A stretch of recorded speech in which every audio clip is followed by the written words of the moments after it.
Tout commence avec un orage. Des orages, il y en a tout le temps, partout. Et il se trouve que là, cet orage va endommager la roulotte dans laquelle vit Eric et sa fille, Ananina. Donc c'est un homme qui vit seul. Alors je ne dis pas forcément pourquoi, ça se découvre dans le roman. Mais il se trouve qu'il vit seul avec sa fille, qu'il élève sa fille depuis 7 ans, en sillonnant les routes de France dans sa roulotte.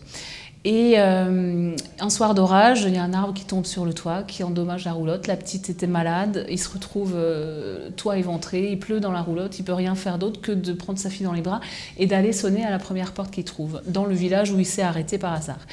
Il se trouve que cette porte-là, c'est celle de Valentine, qui vit seule, avec son grand-père sur un corps de ferme. Et donc elle va ouvrir cette porte et l'accueillir, évidemment, puisque la petite est malade. Alors les scènes d'amour, ça me tenait à cœur de les faire parce que c'est un petit peu ce qui va les rapprocher au départ, parce qu'il y a un manque de part et d'autre, même si Eric considère que non, finalement ça lui manque quand même, et Valentine, elle le dit clairement, voilà, moi j'en ai besoin, donc j'avais envie de montrer que les femmes aussi peuvent avoir besoin de ça, et c'est très difficile d'écrire une scène d'amour, c'est très difficile. Il ne faut pas tomber dans le pornographique, mais je pense qu'il faut quand même dire les choses. Et j'y suis allée à l'instinct. C'est-à-dire que je pense que j'ai essayé de me mettre dans la peau des personnages, avec l'imagination en tant qu'auteur, avec l'expérience évidemment aussi un petit peu, je n'en dis pas plus. On regrettera plus tard,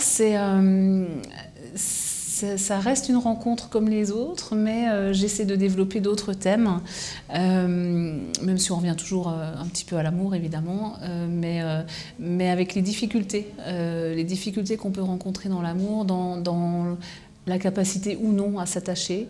Je garde le contact avec mes lecteurs à travers les réseaux sociaux, parce que j'ai l'impression qu'on a créé une petite communauté. Et pour le clin d'œil, je donne l'exemple des arcs-en-ciel, parce que moi, un arc-en-ciel, c'est que ça a une valeur particulière par rapport à mon fils qui n'est plus là. Et de temps en temps, je prends des photos, je le mets sur ma page, et maintenant, les gens m'envoient des arcs-en-ciel.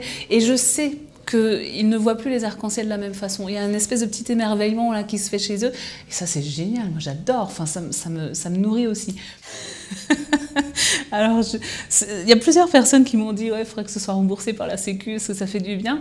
C'est un formidable compliment aussi, parce que ça me permet de prendre conscience que justement, ça fait du bien. Et j'essaye de mettre beaucoup d'espoir dans les romans, même si j'aborde des choses, des thèmes qui sont difficiles. Je pense que j'ai envie de transmettre la vie que j'ai au fond de moi et qui est là et qui bouillonne. Et je me nourris de plein de choses autour de moi et j'ai envie de les retransmettre. Donc, de façon positive, parce que la vie, elle est suffisamment triste et compliquée pour ne pas en rajouter. Donc moi, j'essaie de compenser et d'envoyer des jolies choses dans ce que j'écris.